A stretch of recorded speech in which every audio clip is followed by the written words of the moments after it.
Hi, good afternoon, everybody, and thanks as always for joining our webinars. As you can see, today I'll be focusing on 911 legislation and compliance for education.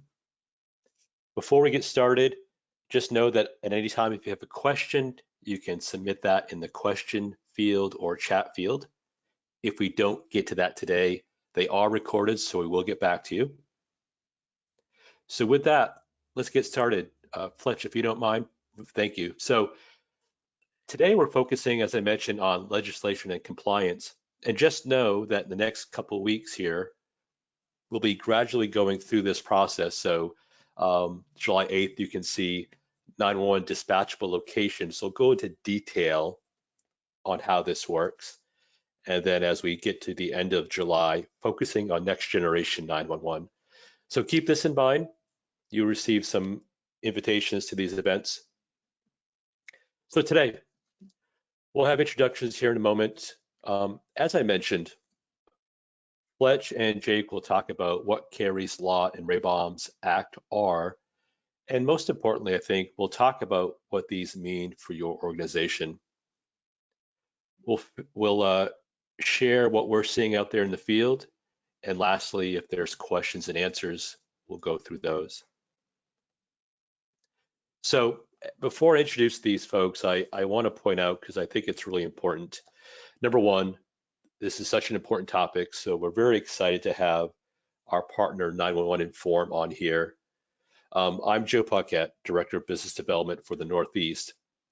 Mark Fletch, is listed as the inventor of 14 US patents covering next generation 911, and he was the author of Kerrys Law. So I bring that up because we take this seriously, and I like that we have these resources at our disposal and for you folks. So with that, Fletch and Jake, I'll have you introduce yourselves if you don't mind. Yeah, thanks very much, Joe, and thanks to New Era for inviting us in to speak to your team and your customers today. I'm Mark Fletcher. I'm an emergency number professional and the Vice President of Public Safety Solutions at 911 Inform. And joining me today is our Channel Manager, Jake Damphouse. Jake.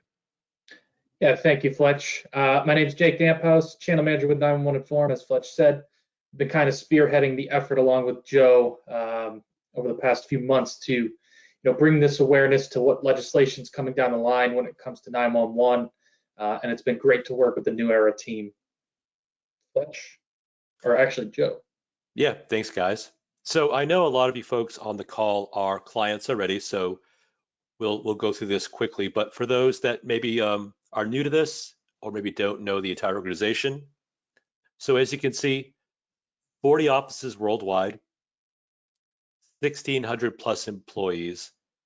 And as we go to that next screen, just know that of those employees, we're talking about designers, installers, engineers, professionals that can help you not only in today's topics such as security and collaboration, but really the entire gamut of your infrastructure. So whether it's data networking in Microsoft or cloud, just know that your rep can assist you and hopefully help you with that entire life cycle of your organization.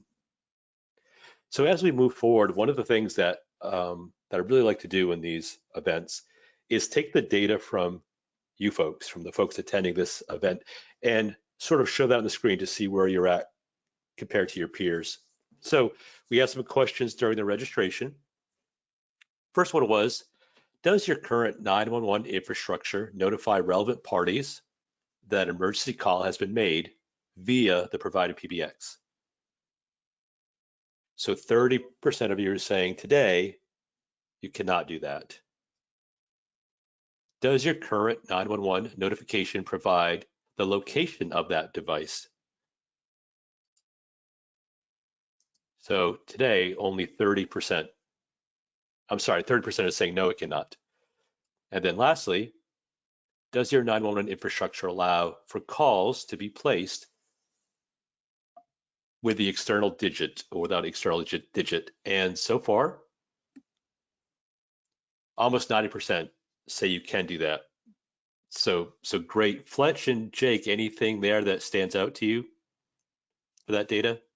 You know, the dial plan is an easy fix, and I think really thanks to the awareness that partners raise with their customers, such as New Era is doing right now. The on-site notification is a feature typically built into systems. Direct dial to 911 is dial plan changes.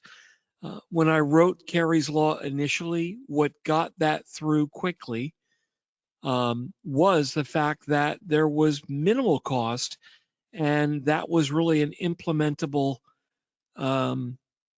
capability. And it was only the more complex ones that start posing the problems. But it's good to see the fix because access is critical. Great, thank you. So when you dial 911 from an organizational device, do you send the building address? So half of you, yes. And as we see this data, these are things I think that will be touched upon during this webinar. When you dial 911 from a device, do you send the additional information that allows a calling party to be located in a reasonable amount of time? So 60% or so is saying yes. So still a pretty big gap, a pretty big hole there. And lastly, does your organization contain multiple buildings or buildings within multiple floors listed under one address? And I can tell you from, yeah, that makes sense. For a lot of the meetings we're having with Fletch and Jake and team with our clients, that for education, this is very common. So with that, as we turn over again to the 911 Inform team, I want to thank you in advance. The passion that you're going to see from Fletch and Jake are very evident, and we're very happy that they're part of the New Era team with this. So guys, with that, I'll turn it over. Joe, thanks very much. We really appreciate it. And thanks to the New Era team for taking on this goal of bringing and educating your customers. It's really nice when we see partners get engaged with their customers and deliver this message. This is really not a difficult fix. It doesn't have to be an expensive fix. 911 is just not understood, and this goes a long way into the education. What's driving all of this federal legislation, the Kerrys Law and BAUM's law, is the tragic death of Kari Renee Hunt. And I like to make people aware of the full story here so they understand why we get involved with this. Back on December 1st of 2013, Kari went to a hotel in Marshall, Texas to meet her estranged husband. She had her 3 children with her, and this is where she pretty much told him it was over, and the divorce was imminent. When he heard that, he brought her into the bathroom, attacked her, and she was stabbed 29 times. Again, her 3 children were with her, and her 9-year-old daughter, Brianna, knew to dial 911. She had always been told, if you have a problem, you call 911. And in fact, she attempted to do that a total of 4 times. But those calls all failed because that MLTS, like most are programmed, require a 9 before any outside call, including 911. So even though the phone had a label on it or a sticker that said emergencies dial 911, when you're faced with that kind of tragedy and emergency and urgency, and you're 9 years old and everything you've been taught is dial 911, that's exactly what she did. And later that evening, when her father, Hank Hunt, Kari's father, Hank Hunt, realized what had happened, he decided to start a change.org petition. And this is actually one of the top, if not the top, change.org petition as far as number of supporters. And over the past 5 years, this has gained 578,000 signatures, of support. That's significant because Hank wanted to get 100 signatures and go to his local congressman and demand that a law get written. And here he's got well over 500,000. And although it took 4 years, 2 months, and 16 days, constant education to individuals, the public, PBX owners and operators, and the industry, I had the honor of joining Hank and his wife DJ and Brianna in the president's office in Washington to witness Kerrys Law becoming the law of the land. And I got to tell you, to see ink go on the paper of a law that I wrote was just probably, other than the birth of my child, was one of the most spectacular moments of my entire life. And it's something that I'm very proud of, and did a lot for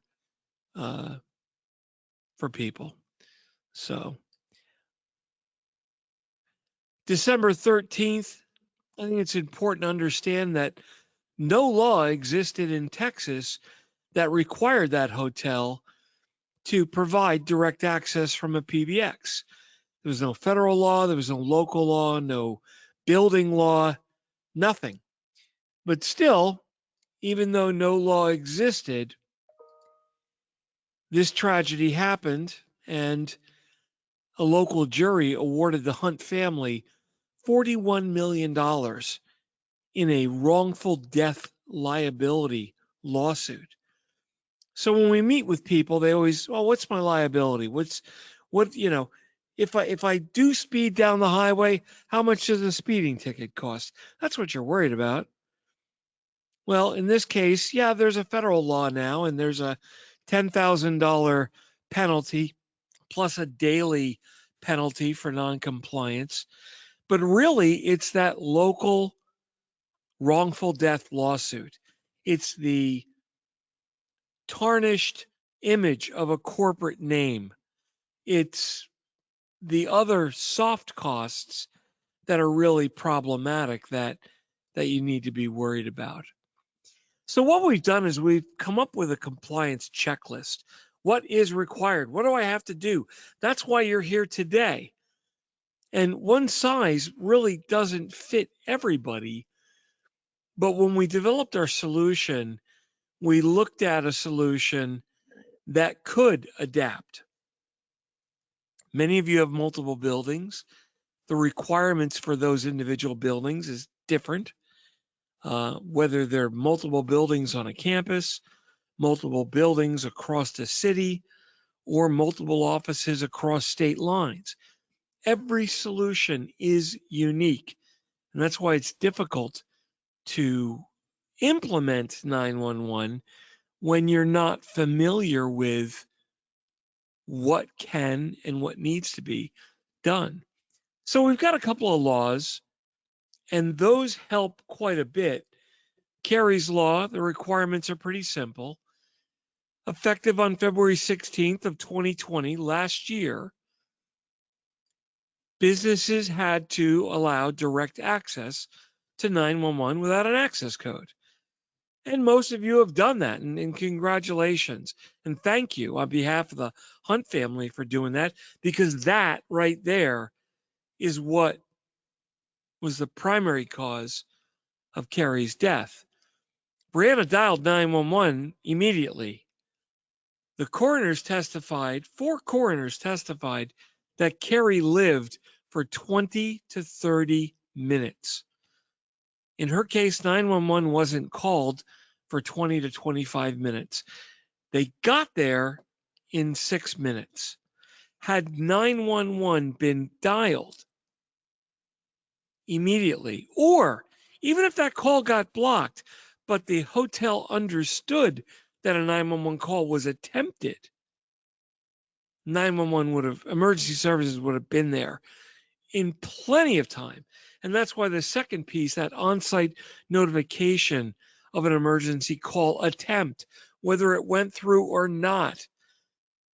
It was a misdial. I was trying to call international, and I fat fingered it. There's a million reasons why 911 gets misdialed. And this is an important part of the implementation. So you don't bother 911 with a bunch of bad 911 calls, right? It's the old cry wolf routine. So there's a lot to this. None of this costs any money. This is all just programming and engineering. And that's why I love this law. It's not there to make money. It's there to fix a problem. And you notify a device that's likely to be seen. That's Kerrys Law, fairly simple.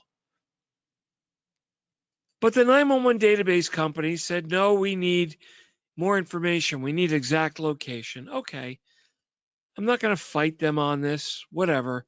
This is what they do. This is where they make their money. But I made sure that it still stayed implementable. And the language they put in the law was that they needed to deliver a dispatchable location to the PSAP, the 911 Center, Public Safety Answer Point. Now we call them ECCs, Emergency Communication Centers. Well, in order to deliver location of an individual device, you need a couple things. That device has to have a DID number. That DID number needs to be associated with a 911 record. That 911 record has to be current and populated with the address information, but those 911 records cost money on a monthly basis. And that's what makes 911 really expensive. So what I did on BAUM's Act is I made sure that the definition of a dispatchable location that has to be delivered on site and to the PSAP or ECC, I made sure the definition of dispatchable location says the street address of the building plus additional information that allows you to locate the caller in a reasonable amount of time. So if you have some mechanism of notifying your internal people, you can report one location for your facility. And when the responders get there, they're able to establish where that caller is. Now, the granularity that needs to be provided in phase 1, which went into effect on January 7th of this year, is dispatchable location for wired devices, analog, digital, wired IP devices. And then next year, on January 7th, that gets extended to wireless devices. Now, although the dates are January 7th of this year and January 7th of next year, that's the date where you have to be, or had to be, compliant. The systems that these impact are new and upgraded systems, but that date goes back to the Kerrys Law date of February 16th. So if you bought a new system or you upgraded your system after February 16th, 2020, both laws apply to those systems. What you have to do varies by the date. So Kerrys Law on Feb 16 and the dispatchable location on January 7th of this year is when you have to start providing that with January 7th of next year for your wireless devices. Now, in environments like healthcare where they use the little Vocera badges, or if you have soft phones on PCs that are on wireless, those need to be compliant January 7th of next year. So that's what the law is. And if you've got multiple buildings, multiple environments, you may do one thing in one building and something in another building. So what this requires really is a compliance assessment. You need to understand for your enterprise, what does this mean for you? and what the law is. Now, we went through the timelines, but what is your current exposure? That's what you really have to determine. And again, every building is like a snowflake. Do you have a multi-story building? Do you have a single small building with just a couple of offices? Well, the front door is good enough for that building.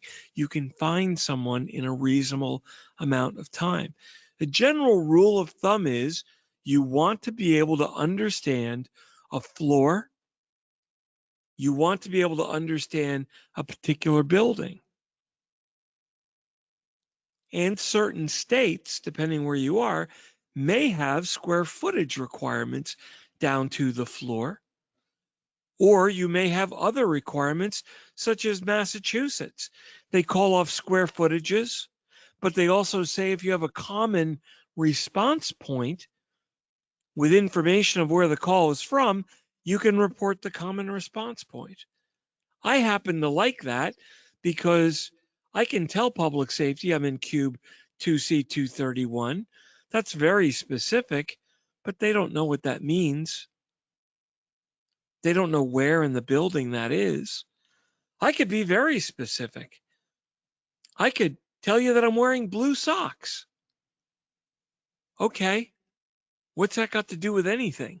So it's not just the specificity, I never say that word right, but it's the relatable or actionable information.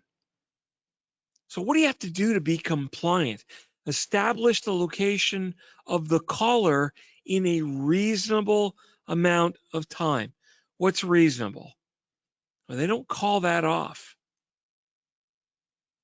30 minutes is not reasonable. What if I don't act? What if I did nothing? And this is what's gone on for years. I've been dealing with 911 legislation since 1998 is when I first started dealing with this because of a law in Chicago that went into effect. What if I don't comply? Well, up until most recently, very, very few laws actually had penalties. So imagine if the speed limit on the highway was 65, but speeding tickets were free. How many of you would abide by the law? Probably none. How many of you do today? Probably none. But again, when you speed, the math that's going on in your mind, okay, I got to get to where I'm going. I got to drive this fast to get there. Can I afford the points and the speeding ticket? That's the math that you do. Same thing as for 911. And the math has been, what's the penalty for 911? There is no penalty. All right, well, then I'm not going to bother with it. But now there are penalties. There's a federal penalty of $10,000 and so much per day if you're charged with that. Some states have penalties, but the big nut is the wrongful death liability. The big nut is the XYZ company, had a worker death because they failed to act. So that's what's at stake if you don't act. As far as the information that we provide to 911, this looks like a lot of data. If you really look at this, there's not a lot of this stuff here. There's a phone number, a street address, and that line with the yellow dots. That's the location address to line. That's where you can get specific and tell people where you are at the address. There are 20 characters in that field. That's the only field that you can touch. What do you put in there? Not a lot of information. Fortunately, next generation 911 data is coming. And this is where our application focuses on getting the situational awareness and the data that's needed and that's actionable into the 911 centers. And this data can get into, believe it or not, 93% of the population today can actually receive this information. And the data that we provide, Jake is going to tell you a little bit about. Yeah, thank you, Fletch. So as Fletch had mentioned, public safety answering points, also known as PSAPs, that cover 93% of the US population today are able to receive next generation 911 data. So really what we have the ability to do is transmit multimedia data like floor plans and chat, like a chat platform that goes bi-directional between your organization and public safety during the emergency event. So it creates a communication channel, allows for more information to be transmitted while the emergency event is happening, maybe some specific information regarding the event that will enable public safety to perform a better response to the emergency. And in future sessions, as Joe had mentioned, we have 2 more sessions upcoming. We'll dive deep into what information we can send, how we're going to send it, and really the benefit of what Next Gen 911 can do. The big thing here, I want to make sure everybody understood this because this is really important, especially for the educational environment. E911 today is a limited one-way communication path going out. It's got limited data and limited information. Next generation 911 is a 2-way IP-enabled multimedia communication link that allows any kind of information to go out, but it also allows information to come in. And while that information might be communication, it's also access to IoT and building controls.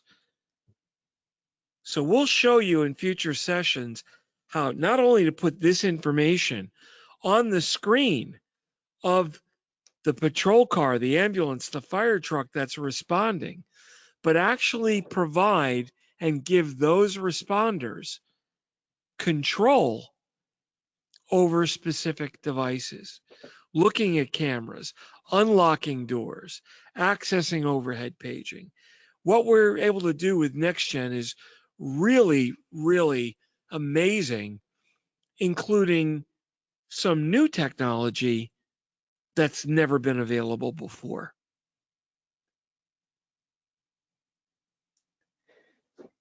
So, yeah, thanks, Fletch. So the NextGen network, as we mentioned, that's covering, it's now 93% of the population, is really an integration that we have with a company called RapidSOS.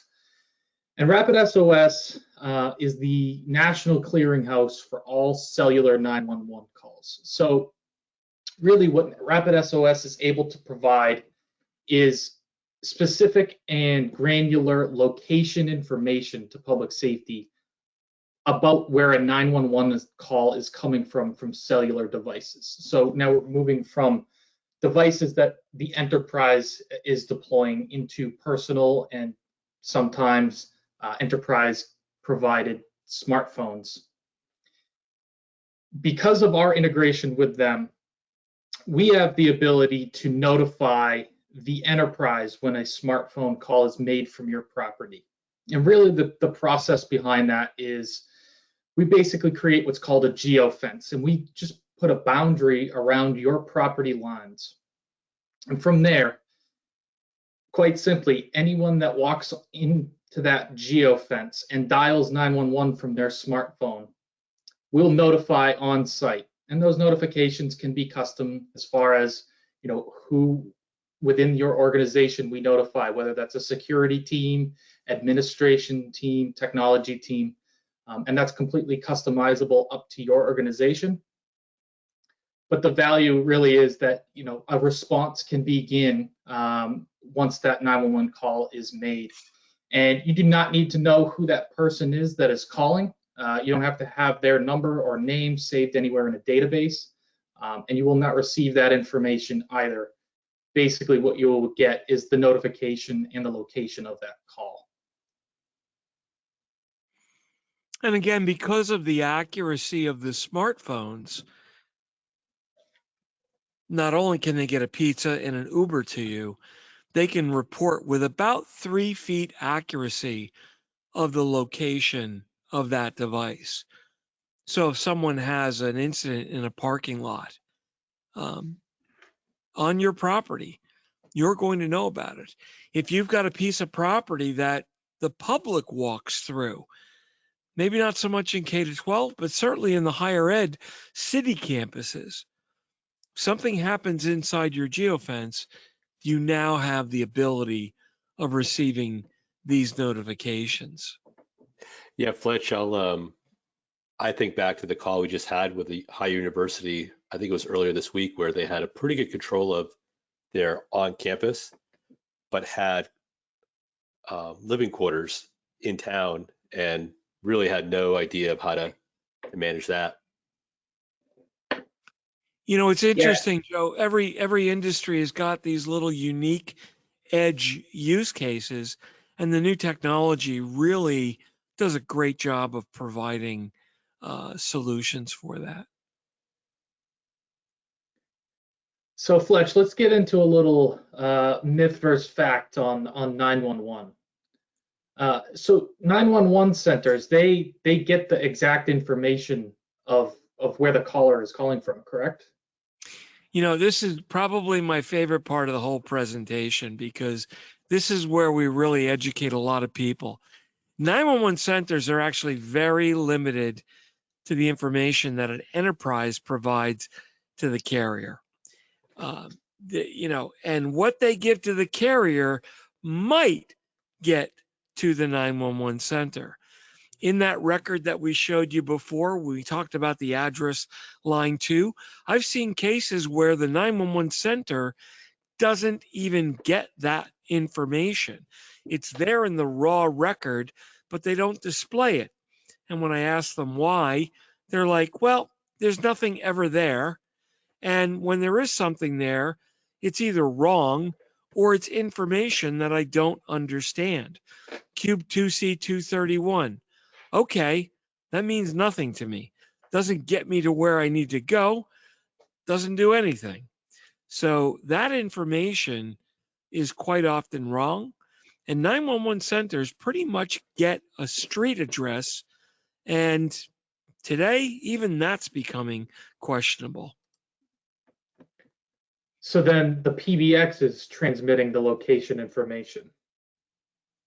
You know, that's a common misnomer, that the PBX actually sends that data.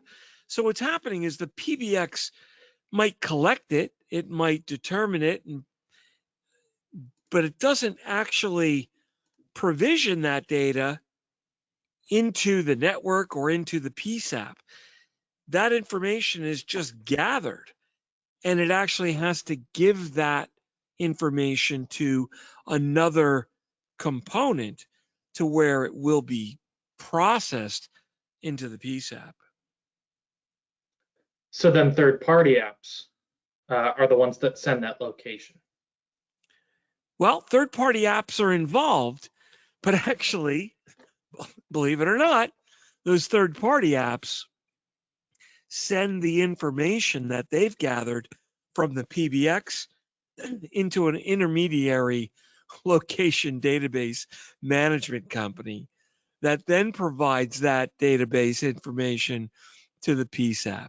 So what ends up happening is, even though the PBX might be able to determine that you've moved your phone at 2 o'clock in the afternoon and where you've moved it, more than likely that's being batched into a process that's going to run that evening, where the PBX will upload all that information to the third-party app. The third-party app will go through, do some verification on it, and then they'll upload that into the database provider company. They'll do validation on the address, and make sure it's in the right format, right abbreviations, go into the 911 database, it might be 24 to 48 hours after you've moved before your records actually go live. Now, while that was not really a big deal in years past, where phones didn't move that often and they all sat at the end of a pair of copper wires, the mobility that IP devices provide, the number of moves that actually take place, the wireless capabilities where you're never even nomadic, you're just mobile 24/7. These are problematic for these environments. So then all of these ECCs and PSAPs are interconnected across the country then. Well, so that's another problem, because a lot of people think, well, if I just get it to a 911 center, they can work it out, because maybe they've done that in the past. Maybe it went to the town next door and the call got transferred okay. But the problem is 911 centers are regionalized, and they're very typically isolated, that operate within this geopolitical border or boundary. And in most cases, if you look at it, that operational boundary is typically what we called the old LATA, which was the local area telephone calling area, the area that you could call without incurring a long distance charge. That's pretty much everywhere today, as the phone companies have changed. But if you think back to those old LATAs, for the most part, those are the 911 service areas. So you could be right on the boundary and need to get to the 911 center right next to you and may not be able to. Now, New Jersey's a great example. It's broken up into 4 areas. Those 4 areas have now actually been interlinked, and New Jersey is just one big area. So your call can go into the network anywhere and egress anywhere. You look at California, last I counted, there was like 54 individual service areas in California. Texas is the same way. There's a ton of them. Rhode Island, you've got one PSAP for the state. It all goes to one spot. So the topologies and the architectures are very, very, very different. And the problem is, you have a guy from Rhode Island who is used to not having to worry about location because it all was one system, and they go to another state that does have different areas. Oh, well, where I came from, we just send it all to one spot. And without doing the research and understanding what that architecture is and when it changes, that's the big scary part. It was like this today, it's like something else tomorrow. You're never notified of that change. And you engineer your environment based on that. One day it won't work, and you got to figure out why. So this becomes very, very problematic. So what we wanted to get across to everyone today, 911 are 3 simple digits, but 911 is probably one of the more complex engineering exercises that are out there in telecommunications. And every individual building and piece of property is different. So you need to have some outside intelligence coming in to provide you with some guidance. And this is where I really got to give New Era a lot of credit. When they came to us and we decided to do this program, Joe came to me and he said, Fletch, we don't want to just dump this on the customers and see who does what. We want to help our customers do this. We're going to put together a discovery program to walk them through what can be done. And I'm going to do it free. And I just thought that was excellent. So, Joe, tell us about what you came up with. Thanks, Fletch. The previous slide really with the myths and facts. The myths and facts is really a great lead in. So this meeting is about that conversation and we're going to understand what the current challenges are in your environment and help you create a roadmap. So along the way, we'll have a demonstration based on your use case if it makes sense. We'll help you develop a bill of materials if desired. But really the takeaway is, and we've seen this in really almost every meeting so far, between different companies and even folks in the same company, there's a different level of understanding, responsibility, urgency associated with this. So that myth fact exercise that Jake and Fletch went into a second ago happens on every call. You know, someone will ask a question about their understanding of the legislation or compliance, and that leads to about 4 or 5 more conversations. And Fletch does a fantastic job of leading our clients through that. Again, the end goal being, let's all collectively understand where we're at today and come up with a plan to get to your desired outcome. And between the 911 Inform team and New Era, I think we can help you get there.